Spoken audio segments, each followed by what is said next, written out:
Welcome to Fortyborn, the Limited Lorcana podcast. We're a gaming veteran and a gaming novice. Explore all things Lorcana. With a focus on limited formats, we cover set reviews, strategy guides, and stuff nobody asked for. Let's get comfortable. Just sit back in your comfy chair that I don't have in this new setup. Yeah. We've changed locations for all of our viewers at home. We moved from the kitchen to my office, which means I have a very comfortable chair and you have a box, basically a crate. It's intimate too.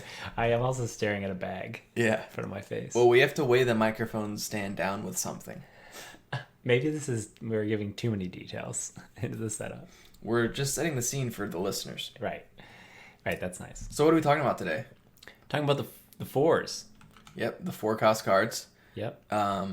We're going to dive into it shortly, but before we do, you and I recently played a little bit of Constructed together. We did.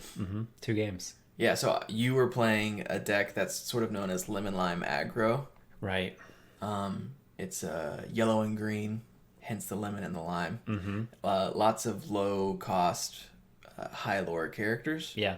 And then I was playing a blue and purple ramp control style deck. Yeah, you wouldn't name it. Well, I just don't really care about the... I don't really care enough to think of a name. Wow. So if you have a blue and purple control ramp related name, please submit it to us. You can email us at fortyborn@gmail.com. The letters, not the number. Yep. And then we also have YouTube now. Yes. There's not actual video. Sorry about that. It's just another way to listen to the audio. Maybe we'll do video one day, but I don't really know if y'all want to see me and Taylor. Not in this setting. No, not in this setting. So what did you think about Constructed? This is that was the biggest chunk of time that we've played Lorcana against one another. Yeah, it was. I had a blast, actually. It was fun. I think just every game I play, you get more familiar and it feels like you know what you're doing, and that's fun. Yeah, you get a little bit better each and every time. You made my deck, too, so that was fun. Yeah, that's always helpful. And I won one. You did. Yeah. Yeah, you did. It's a lot of fun. We talk primarily about limited here, but I enjoy Constructed as well. It's just my preference is to play limited formats, so I prefer to talk about limited formats. Absolutely, yeah. And then you're just here as for the pumpkin bread. Right. That is a huge plus. It is fall. It's been great. Yesterday we just played Lorcana and watched football, and then we had a bonfire. It was a very fall day. It was the most fall day, yeah. Yeah. We decorated. We made creepy ghosts and put them outside of our house. Mm-hmm. We don't live together by our, mine and Sky's house. I do love the image of us just having a fall day together though all day. The sun up to sundown. That's what we did. Saturdays are for the boys. Yeah. So I'm glad that we got to play some Constructed. Me too. We'll play more. We'll get to League Night one of these days soon. Yes. Now that my improv classes are over. Congrats, by the way. Thank you. I'm certified level 1 improviser. That's incredible. Yeah. It's a big deal. Fern likes it too. Yeah. I appreciate you coming to my graduation. Yeah, man, I wouldn't miss it. You did great. I kind of wish you had.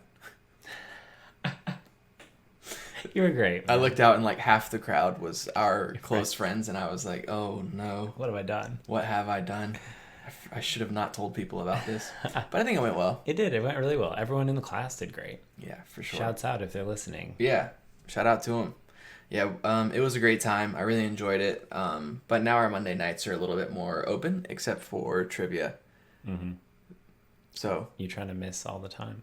Well, I'd rather play Lorcana than lose at trivia every week. You gotta lose at Lorcana than lose at trivia. Yeah, maybe I should just alternate. So one week I'll lose at Lorcana. Yeah. And the next week I'll lose at trivia. Mm-hmm. That's a good balance. Yeah. What's the best place we've gotten at trivia? I think we... Third? We got third. We would have gotten first, but we didn't know the name of the high school in Greece. Which high school in Greece? Ryder High. The Ryder? Rydell. We still don't know. Didn't learn. In the movie Grease, Rydell High. Yeah, the movie. Yeah, it was a real low point for us. It was. All right, well, you want to talk about some 4-cost cards? Let's get to it. I'm ready today, actually. Nice, that's good. Yeah. We got our Earl Grey. We are locked and loaded. Yep. So, for the 4-cost cards, as you're looking at a card and evaluating it, I think it's helpful to consider when you're going to be playing it, like in the game. So, like, what I mean by that is on turn 4, if you play a 4-cost card, what's typically going on at that point, and what do you hope that this card will accomplish? So, turn 4 is, in my mind, the shift from like the early game to the middle game. Mm-hmm. By the early game, I mean like turns 1, 2, and 3, you're sort of trying to get set up and get the wheels going. Yeah. Hopefully by turn 4, you and your opponent have some characters on the board. You're starting to do challenges. Maybe you're starting to play removal. This is when the options open up quite a bit more on turn 4. Yeah, something I learned playing yesterday is thinking ahead is important. Yes. On turn 2, thinking about not just what am I doing this turn, but the next turn and possibly the next one. Right. Is helpful, especially when you're considering like what am I going to ink, you know? Like on turn 2, if you know right now in your hand you only have one 4-cost card, maybe don't ink that one yet because you might want to play it on turn 4. Does that make sense? Mm-hmm. Yeah. But, you know, sometimes you got to do what you got to do. Think ahead. Yeah. Just plan ahead. So, 4-cost cards. Yep. The average is up front. Average strength is 2.5. Okay. Average willpower is 3.9. And then average lore is 1.5. So it's like, on average, what should you get for a 4-cost character? 2.5 strength, 4 willpower, and 1.5 lore. Just a little frame of reference. Yeah. We're gonna start off with the vanillas. We're gonna go in alphabetical order. Just up front, we grade on an A to F scale. A's are bombs. Play them in every deck. B's are very, very good. C's are average. Most of the cards are going to be C's, but most of your deck is going to be C's because you're playing with uncommons and commons. You're going to have some pretty average cards. They're like the bread and butter of a deck. D's are bad. You don't really want to be playing them. They're typically situational, or they are inconsistently useful. And then F's you should just never play. Sometimes you have to play D's. Sometimes, unfortunately, you have to play F's. It is what it is. But most of the time, your deck's going to be C's with a handful of B's and then a couple of A's. Sound good? Yeah. All right. Sounds great. So with the vanillas up front, Elsa, Queen Regent. Elsa. So this is not the right tab. This is what we're going to clean up as well. Elsa, Queen Regent. Yeah. So I have this as a C. It's just about as basic as it gets. So you pay 4, you get a 4/4 that quests for 1. 4/4/1. Yep, 4 for a 4/4 that quests for 1. 4/4/4/1. Yes, 4/4/4/1. Just a C. Okay. It's good. Good Just stats. A regular old Elsa. Yeah, compared to a wardrobe, you pay 1 more ink and you get 1 more strength. I'm not mad about it. Up next, Hans, Scheming Prince. Hans. This is our first 3 lore card, a 3 lore gainer. And you know how I feel about 2 lore gainers. Love them. So how do you think I'm going to feel about 3 lore gainers? Absolutely love them. Absolutely do. So Hans, you pay 4 for a 3/3 that quests for 3. Yeah. So pay 4, 3 strength, 3 willpower. When he quests, he gains 3 lore. Hans is nice. Nice little guy. This is he's fantastic. Like in the world of vanilla creatures, I have him as the best one in the 4 slot. Okay. So I have him at like a C+/B-. I'm gonna give him a C+, but it's like just on the edge. Yeah. Like it's so close. If you can play him on turn 4, he's really good behind like a bodyguard, but he's also good like on turn 8. You know, if you just put down a threat that can quest for 3 lore. Yeah. I mean, they win games very, very quickly, especially if they're unanswered. Always going to be a problem for your opponent. Exactly. It's something that they have to react to. Something that they might have to react to. Maleficent. So, Maleficent, Sinister Visitor. I love the art. You pay 4 for a 3/4 that quests for 2. So, compared to a wardrobe, right? That's you pay 3 for a 3/4 that quests for 1. You pay 1 more ink here, and you get 1 more lore. That's very good. So I have Maleficent as a C. I really like Maleficent. I think that she's great. I'm happy to have a couple in my deck. Yeah, you played a lot of her yesterday, and I did not deal with it. I did, but that was the bigger Maleficent. That was the 5-cost one, which we'll talk about next week. Yeah. Up next, we have Pumbaa. He is a 4 ink for a 3/5 that quests for 1. Okay. Just another vanilla. Yeah. He's a C. That sounds right. Yeah. I probably like him a little bit more than the Elsa. Elsa costs 4 for a 4/4 that quests for 1. Okay. I like the 3/5. Yeah. Just it's a little bit more resilient in the beginning of the game. Defense. Yeah. Friendly Warthog. Yeah. And then alternatively, I like Pumbaa more, and for the same reason that I dislike this Scar, because it's the opposite. So Scar, so Pumbaa's a C. Scar I have at a C minus. So Scar is you pay 4 for a 5/3 that quests for 1. Mm-hmm. So just flip stats on Pumbaa. Yeah. The 3 willpower is pretty tough in the 4-drop slot. Yeah, so you're just using Scar to attack, to challenge? Yeah, basically. Yeah. Because he's so strong. Yeah, so he's good at taking other things out, but he's also good at getting taken out. Yeah. Weak, strong boy. Yeah, so I have him at a C minus. I mean, he's still good, but in the world of 4-cost vanilla cards, here's my rankings. Number 1, Hans. Yep. Number 2, Maleficent. Okay. Then Pumbaa. Then Elsa. Then Scar. Scar's worst. Yes, but I'm happy to have a C minus in my deck. It is what it is. Yeah. All right.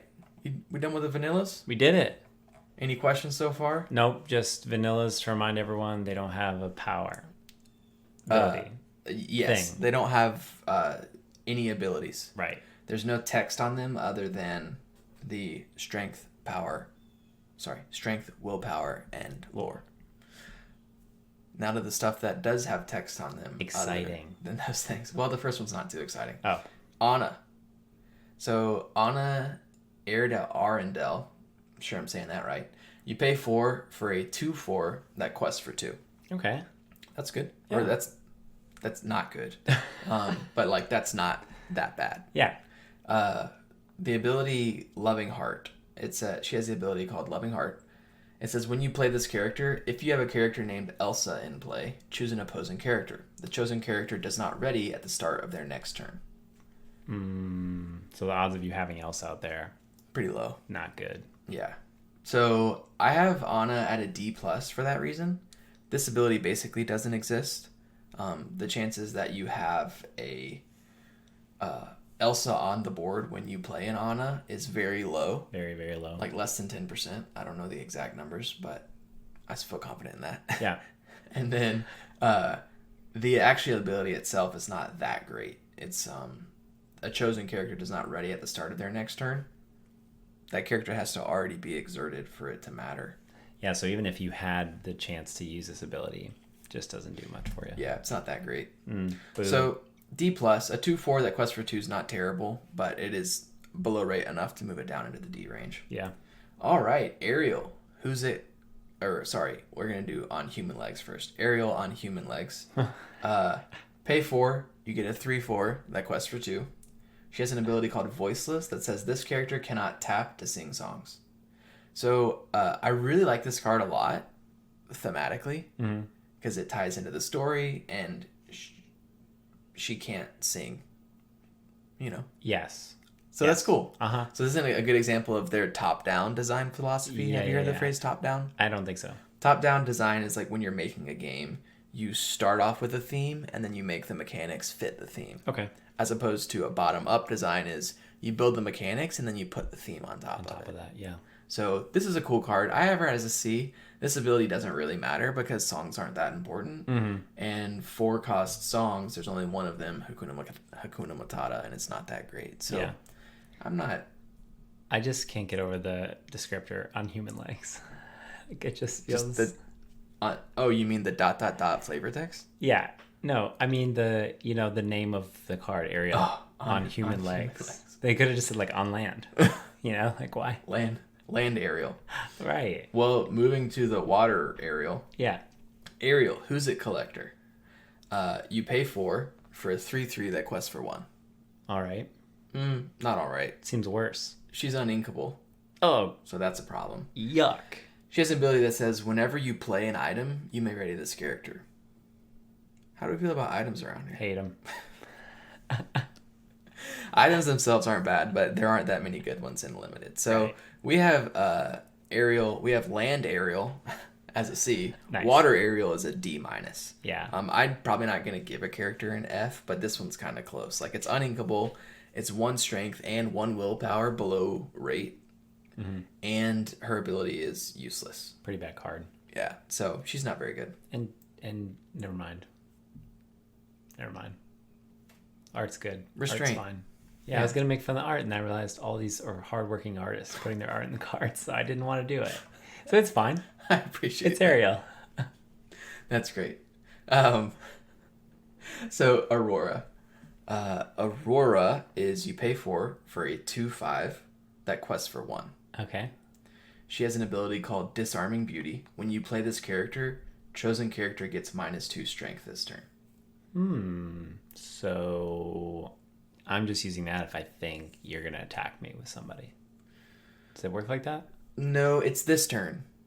So my when on your turn, if you play Aurora, you can give one of my characters -2 strength. if I want to attack. Yeah, exactly. Got So it. she's kind of like an aggressive card in the sense of like she is, well, not really.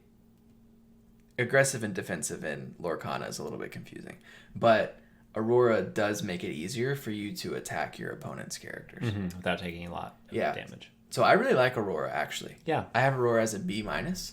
These like -2 power abilities. There's a Maximus at the 3 cost slot. It's a B for the same reason. I mean, it's control your temper on a stick. Remember, on a stick just means The character comes with the ability. yeah. So take an ability. There's a card called Control Your Temper, which is bad. I think we rated it like a D or something. It's an F. Yeah. I lied to you all. But on a creature, it's very good. Yeah. So respectable body with a respectable ability. This is a great card. B minus. All right. Yeah. On to the next one. Belle. Belle. Strange but special. Oh, that's what my mom used to say about me. I believe half of that.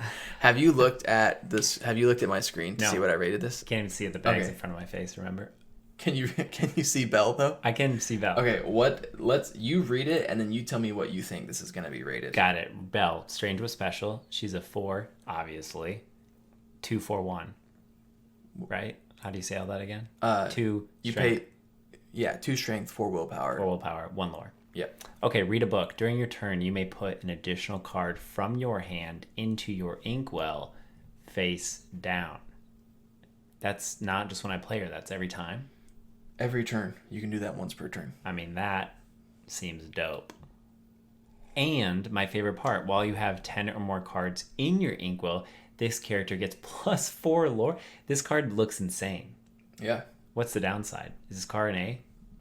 What do you think it is? I think it's an A. Okay. This is an A. For sure. Nice. So I have Belle at a D plus. So I think that Belle, this is why I asked you about this. What do you know? So realistically, the best I'll go is a C. She's somewhere in the C range, maybe. Okay. But I'm saying D plus. Okay. 1, because I think that that's actually accurate. But 2, I think that Belle is like sort of a bait in limited for newer players because cool card. Yeah. You can questing for 5 lore is like the biggest possible number right now in the lore. game. You can technically get higher with Tamatoa, but don't worry about that. So let me guess what you're going to tell me. That I'm not going to get to 10 or more cards in my inkwell. I'm just not going to get there. Is that That's part of it. right? Okay. So she has 2 abilities, right? So if you just look at her stats, she's really below rate. She's Yeah. 2 strength below what we would expect. But her 2 abilities, I don't think you want to use either one of them. I don't think you want to have 10 or more cards in your inkwell, Yeah.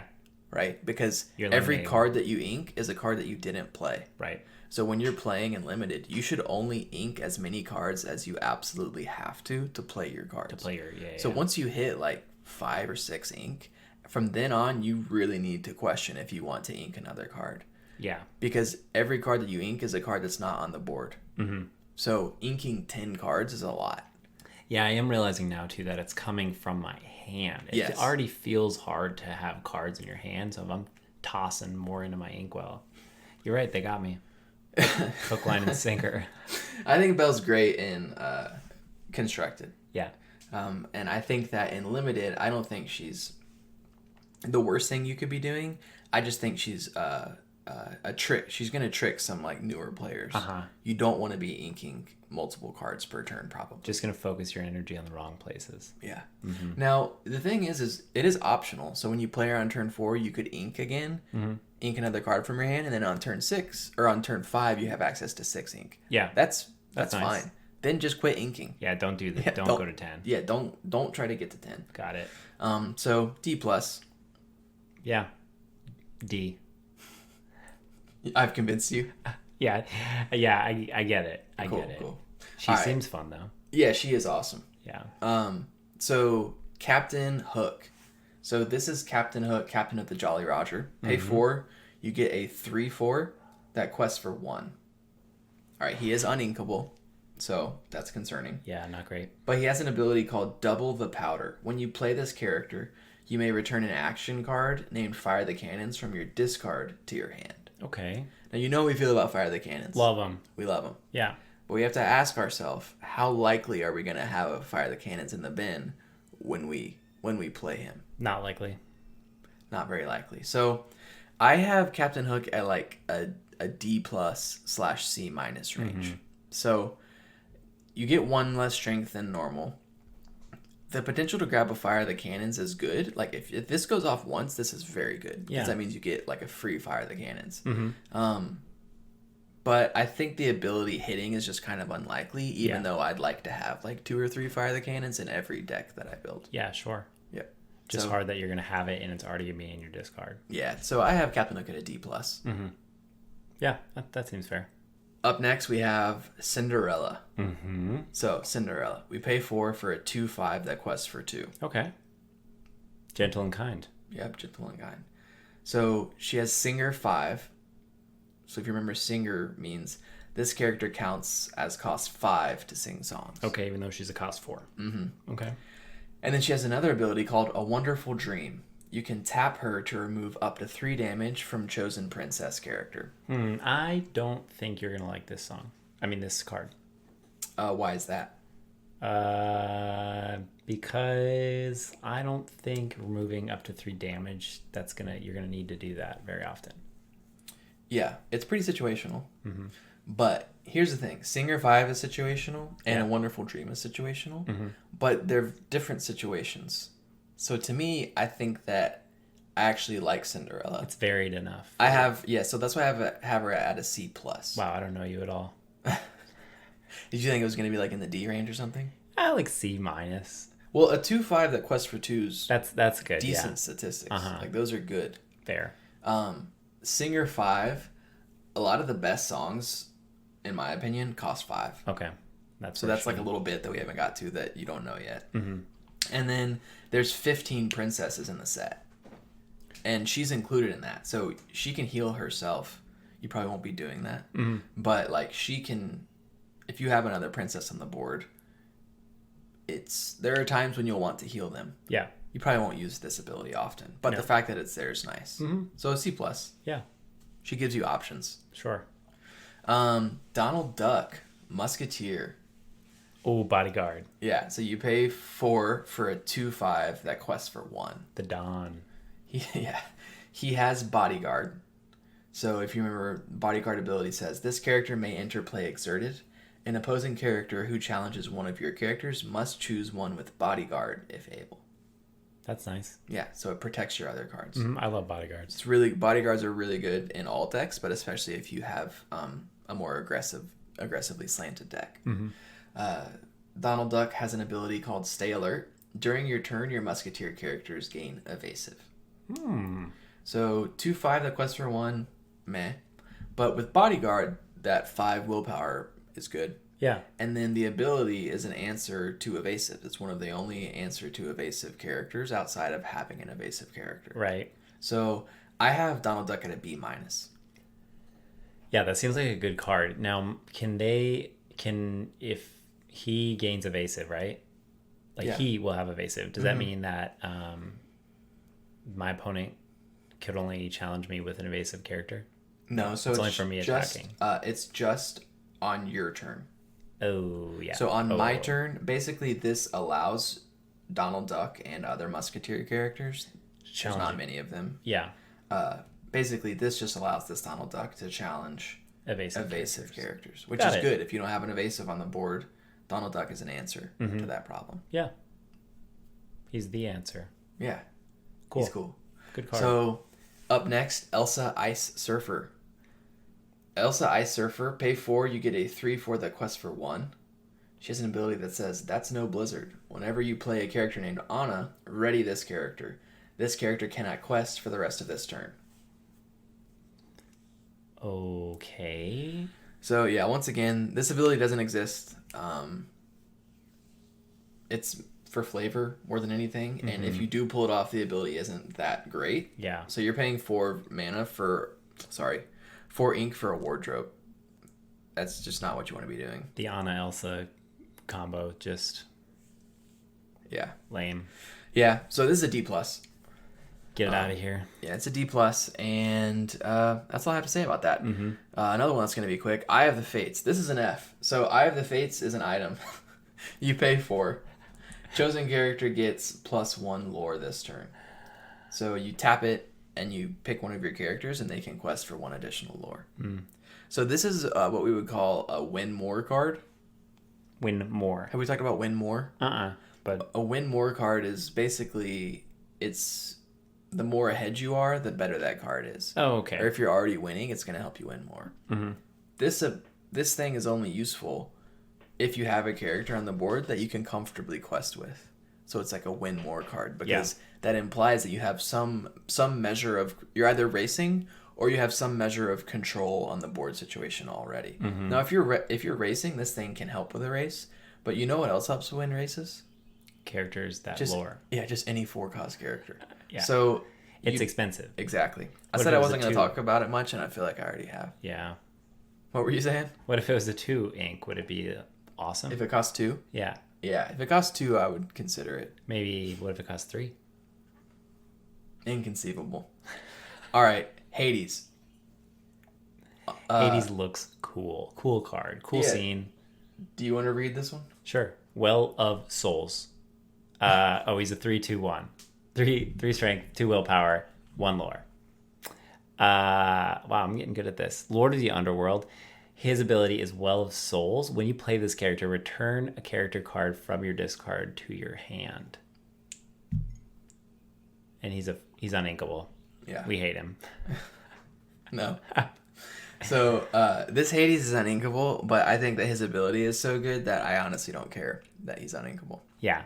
So yeah, that's huge. it's great because you get to kind of draw a card. Yeah. Now you have to have something in the bin. You already have to have something in the discard, in the banish pile or whatever they call it, Correct. discard. But that's not that hard to do. No. Especially, I mean, by turn 4, you probably already have one. You're definitely going to And then if you draw Hades on turn 10, you pay him for 4, get something awesome out, and you still have some ink to play, or you can use it next turn. So I really like Hades. Very flexible, consistently good, whether you're ahead or behind. He's a B. Almost always going to be a great ability at the point in the game you can play him. Yep, you're playing him for the ability, and that's it. He's a B. Cool. So on to the only 4-cost song, Hakuna Matata. So remember, songs, you can either pay their cost, which is 4, or you can tap a character that costs 4 or more to sing the song for free. So you can play the song for free by tapping something that costs 4 or more. Yep. The ability is remove up to 3 damage from each of your characters. So this is a D-. Yeah. The only reason it's not an F is because it's a song. So you can, kind of play it for free at times. Without ink, yeah. Yeah. So it's just one of those things where you might see this and you're like, wow, what if I have 5 characters out that are damaged and I heal all of them? That's good. But in that point, if you have 5 characters out and they're damaged, that means you've probably just killed a bunch of their stuff and you now have control of the board. Yeah. Like, don't think about the best case scenario. Think about what's probable. And what's probable is that you have 1 or 2 damaged characters on the board and you heal them for 2 or 3 damage. So it's not terrible. I think it's just, it has the potential to be terrible and it has the potential to be good. I think it's more likely to be towards the terrible end of things. Yeah, it's just one of those cards that sounds really good until you actually think about playing the game, and Yeah. you're like, what's the likelihood I'm sitting out here with all these damaged characters? Exactly. And it's not great. No, it's not. So, but something that is great, I really like this card a lot, is Hans, 13th in line. So, Hans, 13th in line, you pay 4, and you get a 3/3 that quests for 2.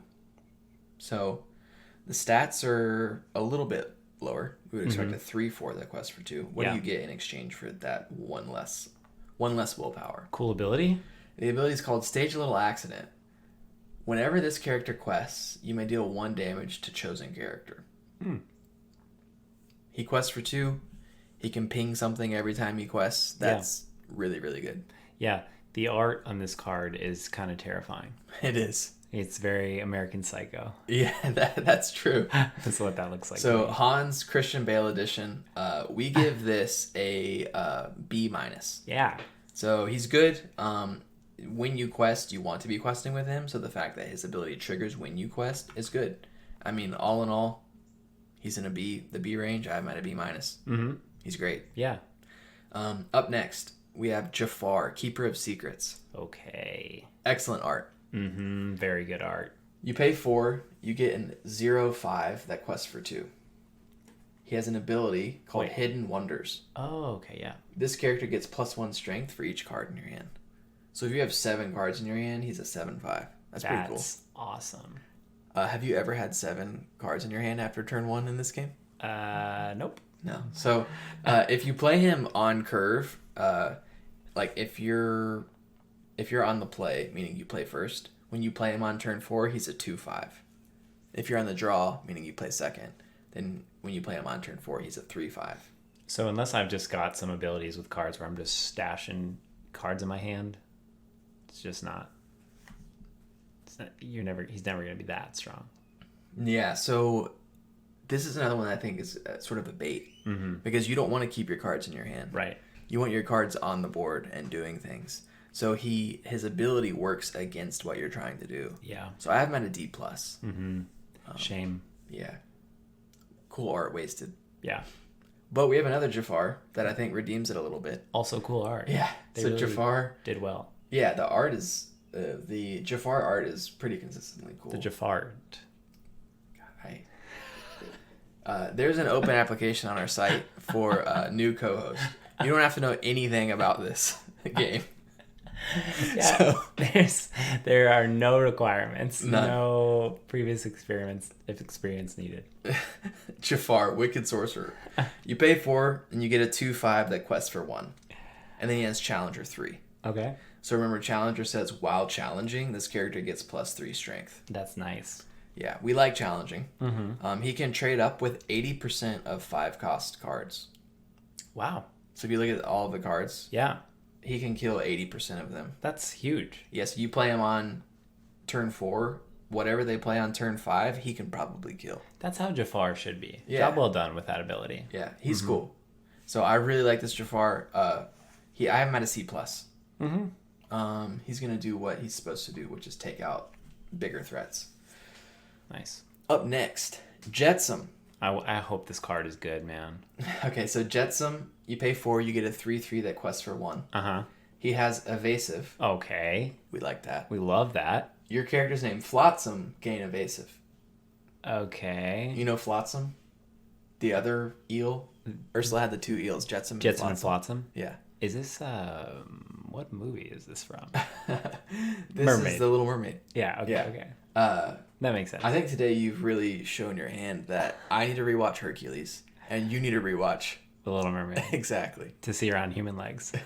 See her on human legs and see Jetsam and Flotsam in action. I think what's weirding me out about that card is that, like, it's Ariel with human legs, like not on them. Like she's not a part of the legs. You know, the legs are adjacent to her. That's what they make it seem like. That's what's really throwing me. We're not talking about Ariel anymore. All right, okay. We're talking about Jetsam. Jetsam, okay. Jetsam's a B-. Okay. Evasive is always good.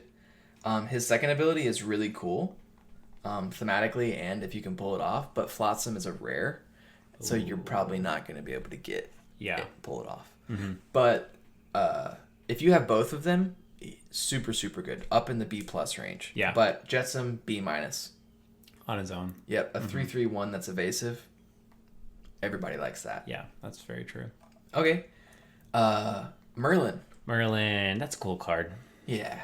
Merlin's pretty cool. I've liked all of the art from Merlin and the new set too. They've released some Merlin art that looks really cool. So Nice. You pay 4, you get a 3/4 that quests for 1. Okay. But he has support. Oh, we like support. Yeah, so the higher strength the character has, the more we like support on that character. Mm-hmm. So I have this Merlin at a B-. I was on the fence, but I'm going to say B-. C+ or B-. The art pushed it over the edge for me. Nice. Not really. I just like support that much. So whenever he quests, you get to add 3 strength to one of your other characters for that turn. I mean, that's just, it's good. Yeah, it's a lot. And 4 willpower is enough to be a problem for cheaper characters. Mm-hmm. So you can play him on turn 4 and maybe quest, and then your 1 or 2 cost character can take out whatever they just played or can threaten like their bigger characters in future turns. Yeah. So I like Merlin because I like support. Yes, Sweet. we do. We love support. Mickey Mouse. All right, pay 4 for... I took your thing. Yeah. You always do that. Yeah, what the heck? I'm sorry. You're like, what do I do now? That's all I got. Pay 4 for 3/4 that quests for 2. He has 2 abilities. One of them is Animate Broom. You may pay 1 less to play Broom characters. What's a broom character? There's a character called Broom. Oh. But also, that means... we have literally never talked about this. Or, no, we have a little bit. But Broom characters, it means a character that has the key... Not the keyword. Like the type Broom. So, Mickey Mouse is a Dreamborn sorcerer. Merlin is a Dreamborn mentor sorcerer. And there's a type called Broom. I was going to say broom. Huh? Like, instead of Dreamborn, it's going to say broom? Yeah, it would just say Broom. Wow, that is exhilarating. Well, this... Okay, let's... Focus on Mickey Mouse. Let's do this and then go back to that. Yeah. So his second ability is whenever one of your Broom characters is banished in a challenge, you may return that card to your hand. Oh, that sounds nice. So that's cool. It's like a recursive threat with brooms. Yeah. The problem again is having this card and having brooms. Yeah, it's kind of hard to pull off, and the brooms themselves aren't good enough to warrant inclusion in a deck without Mickey. So I have this Mickey Mouse at a C. Mm-hmm. He's a 3/4 that quests for 2, which is nice. The brooms aren't great, but I did some numbers on this. So if you play Mickey on turn 4 and you have a broom either on the board or in your hand, let's say that in your deck you have 2 brooms and 1 Mickey. Mm-hmm. The odds that you see a broom and a Mickey by turn 4 is 16%. Oh, that's not a lot, but not 0. It's pretty low. It's not gonna happen. No, so he's a C. I think a 3/4 that quests for 2 is on rate, and then you get some extra abilities added on. Mm-hmm. They might not come up, but maybe they do. Yeah. Musketeer Tabard is an F. Dude, I could already tell. That's what I'm saying about this game, man. They just You they just let look you at the know. art. You look at the art, you look at the name, Musketeer Tabard. It's just a shirt on a chair. Yeah. Like, That's basically all you are right now. So you pay 4, you get an item. Its ability is all for 1 and 1 for all. Whenever one of your characters with bodyguard is banished, you may draw a card. hate it. Yeah. Uninkable. Get it out. Yeah, so you would need quite a lot of bodyguards for this to be worth it, and the bodyguards are great, but this is uninkable, and it only happens when your bodyguard is banished, and I don't know. I don't think this is worth including. You might get 1 card off of it, but I'll be shocked if you get 2. On top of that, it's stone. They even gave it the bad color. Steel. I knew it was That's wrong. why we just stick to gray. I knew it was wrong. All right, so let's move on to a fire card. Pongo. Yeah. Again, look at the art. You know it's Old going to be good. Rascal. Yeah, it's true. It's also maybe my favorite sub name, Old Rascal. Mm-hmm. So Pongo Old Rascal. You pay 4, you get a 2/3 that quests for 2, and it has evasive. Beautiful. I mean, this is what you want. Yeah. Evasive, 2 lore. He cannot be killed by fire the cannons. So good. Great card. Yeah, he's great. I would take a handful of them in any limited deck. Pingo Pongos. Pongo's great. Prince Philip.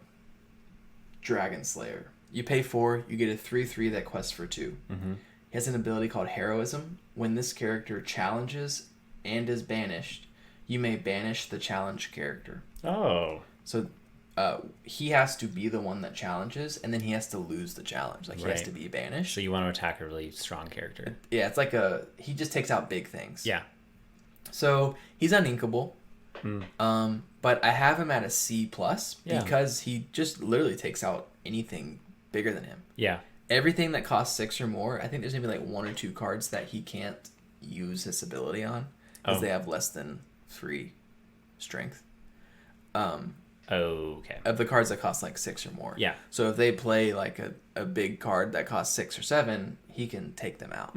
So you can just play him, and you can quest with him if safe, or not, just hold him back, and then he's just wait. He's just like removal that's just sitting there waiting. That's nice. Yeah. It's a strong ability and easy to understand. Yeah. C+. Wow. All right. It's time. It is time. It's time for our first A. Oh, there it is. It's time for our first A+. Wow. Okay. And it's time for the best card in the set. Wow. In limited. We're here. So, Rapunzel. Gifted with healing. Let's talk about it. You pay 4 and you get a 1/5 that quests for 2. Wow. That's really below rate. Yeah. But her ability says, when you play this character, remove up to 3 damage from one of your characters. Draw a card for each damage removed this way. You could draw 3 cards. Wow. So if she draws 1 card, you're on cloud 9. 2 cards, unfathomable. 3 cards. 3 cards, game just over. Flip the table over and walk away. It's over. Yeah, that's an auto concede from your opponent. Yeah. Not really. So Rapunzel's just really good because at every point of the game she is excellent. If you draw her on, if you have her in your hand to play on turn 4, great. If you draw her on turn 10, great. If you're ahead, if you're behind, no matter what phase of the game it is, as long as there's characters on the board, she's gonna have a use. So you really want to make sure one of your characters is damaged before you play her. Yes, you don't want to play her for no value. Like, I would consider holding her in my hand if I can't get value off of her. I'm not going to play her unless I can draw at least 1 card. Now, I'll play her if it's all I have and I can draw 1 card. To me, that's worth it. Yeah. But if I can finagle some way to draw 2, especially 3 cards, then that's insane value. Yeah. So Rapunzel's an A+ because card draw is super good. The healing is relevant. She quests for 2 lore, so once she lands, she's actually still a threat that needs to be addressed. So I have Rapunzel as an A+. I think she's the best card in the format. That's incredible. Not by a mile. I think there's some competitors. Like, I'd be willing to hear people disagree with me. Yeah. But this is the one. But yeah, for me, this Rapunzel is the best card in the game. Wow. Nice art too. Yeah, it's great. The fact that she has such a big impact on turn 4 is why she's the best. Like, if she costed 5 or 6, to me, this would still make sense. Yeah. And I would still play her. Maybe not 6. Well, honestly, pay 6 for a 1/5 that quests for 2, and I get to draw 3 cards sometimes. Yeah. I don't know, man. The fact that she's 4 is bonkers. That's wild. Yeah. And she's inkable. I have no idea why. Yeah. Never going to be inked. I have a feeling it has to do with this symbol right here, this legendary symbol. Yeah. And the fact that she's worth $56. That could be. Yeah. So, Sword of Truth. Okay. F. Yeah, it's an item. So, has an ability, banish this item to banish chosen villain character. That sounds kind of nice, actually. Why is it an F? Because there's just not that many villains. Oh. Yeah, so there's not that many villains in play. Okay, yeah. There are some villains that you would love to have this on the board, but the majority of the villains aren't worth having a 4-cost uninkable item that can only target them. It's just so too expensive. It's too situational. Yeah. So this is an F. Uninkable, situational. Sad. No thanks. Pass. Okay. Tinkerbell. Okay, Tinkerbell. I played in a deck yesterday, Mm-hmm. and it felt like I really wanted to have Tinkerbell out there. Tinkerbell is insane. Yeah, it felt like an incredible card. Yeah. So Tinkerbell, you pay 4, you get a 2/3 that quests for 2. Mm-hmm. She's evasive. Yes. So a 2/3 that's evasive is excellent. Yeah. She quests for 2, also excellent. But the thing so that's to me a B. But like, you compare to Pongo, that's the same exact card as Pongo, which we gave a B. Yeah. This is why Tinkerbell's a B+. She has an ability called Pixie Dust. When you play this character, chosen character gains evasive this turn. Mm-hmm. Now, why is that good? It's good because the best part of having an evasive character is your opponent not having an evasive character. Mm-hmm. Like, that's the when it's the best. Yeah. But what if your opponent does have an evasive character? Oh. They're questing with it every turn. Yeah. You play Tinkerbell, and you can surprise them and kill their evasive character. Now you're the person that has one. Mm-hmm. So that's why I have Tinkerbell at a B+. I think she's fantastic. Yeah. So wait, if I'm using that second ability, Pixie Dust, am I choosing one of my other characters to have evasive? Yeah, so you Got choose, let's say that you have a wardrobe out, and they have a Pongo out. Yeah. That's all the board is. I have wardrobe, you have Pongo. Okay. You're questing with Pongo every turn, right? All the time, Just man. get 2 lore, he's evasive. Absolutely. Not a danger in the world. Nope. So he's exerted. It Yes. comes to my turn. I play Tinkerbell. Boom.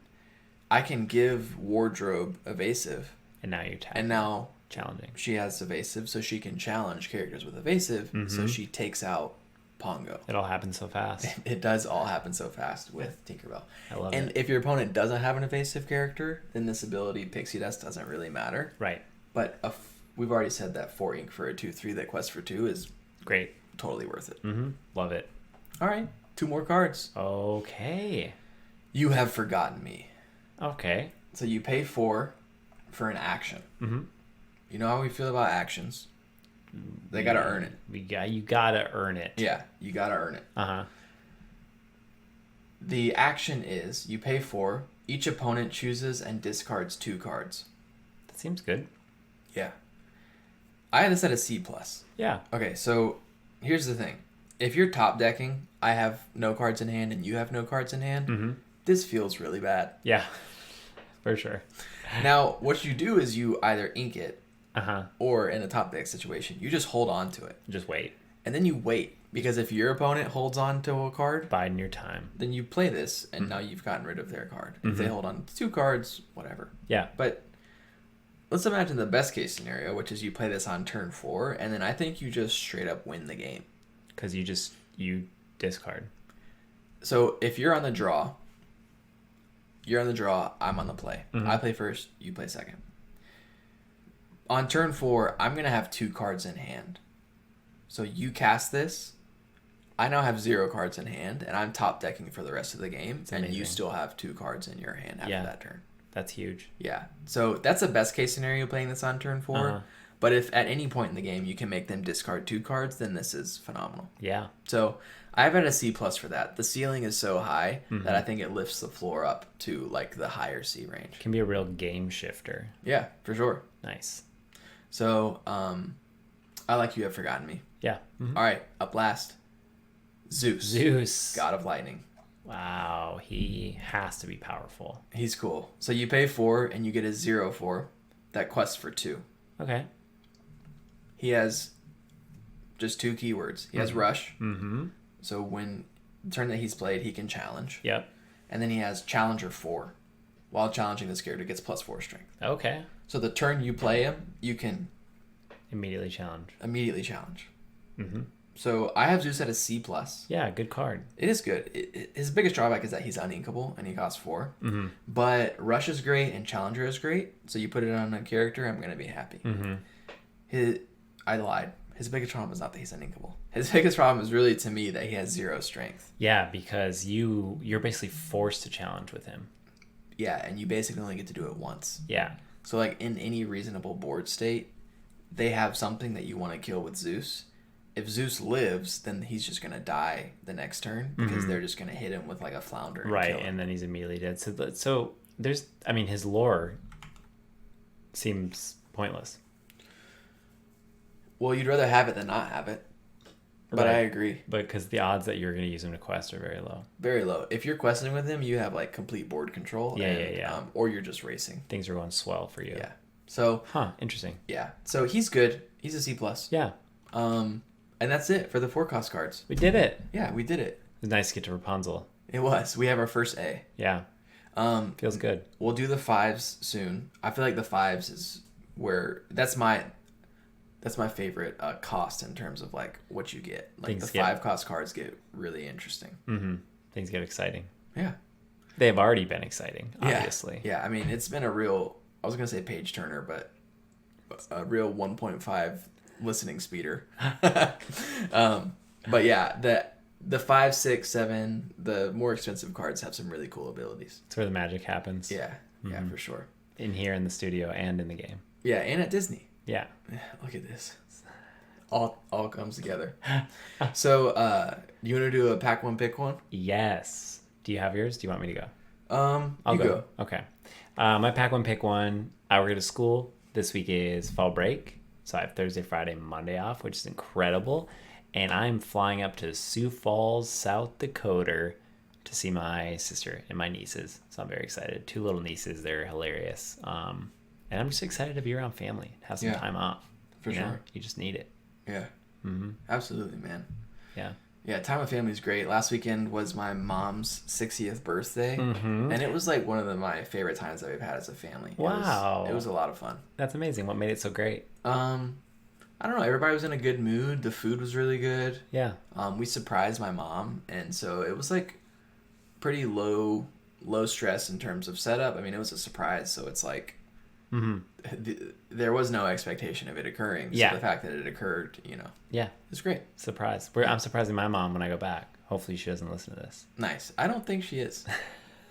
She's an avid listener. Yeah, I'm not sure how many moms are in our we don't get that in the podcast statistics. No, I think that's actually our demographic. It's just moms. Man, if we could break into the mom demo, I feel like that would really get our numbers pumped up. Yeah, how do we do that? What do they need? I don't know. Maybe something to distract their kids. So in that way, maybe this maybe a lot of moms are playing this podcast. Maybe we are helping. If you're a mom out there listening, let us know. Yeah, where my mom's at. Shout us out. So, my pack one, pick one. I got ear surgery last week. I do. So, I've had some ear issues, and I had a surgery. It was pretty minor, but, I mean, it was still a surgery. And the fact that it's behind me is excellent. Mm-hmm. But my pack one, pick one is Gargoyles. Yeah. Speaking of ear surgery. So, I could not sleep the night after my ear surgery. Between the pain meds and the searing pain in my ear, I couldn't sleep. So, about 4 a.m., I got up, and I just turned on Gargoyles Season 1. Incredible. I haven't watched it since I was a child. Yeah. And it holds up, man. Worth the watch. Dude, it's so good. Yeah. There's only 3 seasons, but it's really, really good. How many episodes in each season? Season 1, I think, had 13 episodes. Okay. Yeah. I watched the whole season in like a day or 2. That's great. I mean, I had nothing else going on. Yeah. So, yeah, Gargoyles Season 1, it holds up. Ryan Miller, we know that you listen. And we need you to listen to this. We want Gargoyles. We want the Gargoyles. This fake beast that you gave us, that teased us, that looked like a gargoyle. We're not having it. We're not having it. No. Just make a gargoyle. Yes. Make a gargoyle, and I want Goliath. I want Demona, Broadway. I want all of them. Demona, dude. Yeah. Yeah. Man. Hey, our listener in Kazakhstan. Shout out. We're doing this for you this week. Yeah. Honestly. Yeah. It's so cool seeing the different countries, like, where the people are listening. Yeah. And I really do think that it might be my brother just using a VPN to gas me up. He's just, yeah. But Canada has surpassed the UK as our most listens from a country outside of the United States. Nice. So UK, you got to reclaim that crown, all right? Yeah. Germany's close third, but I think that we can get there. Yeah. Tell your friends. Yeah. Tell your friends and turn it up. Mm-hmm. Turn it up. All right, y'all. Well, give us feedback at fortyborn@gmail.com. Check us out on YouTube. Go subscribe. I think eventually we'd like to post some actual video. Mm-hmm. Once we have more access to product, I'd like to do some more real life, like drafting and walking through how we pick cards, and we'll start doing like pack openings and talk through our decisions and stuff like that. So we're looking forward to Rise of the Floodborn. We're looking forward to talking about it, reviewing it, and helping you make sure that you win your tournament's draft. Everyone. Win your LGS draft. You're out. Yeah. You got it. All right. We're going to wrap it up there. Bye, y'all. Sound us out. Sound us out? Yeah, with the song. Do-do-do. Dum, ba-da-dum, bum, bum, bum. Ba-dum, ba-dum, ba-dum.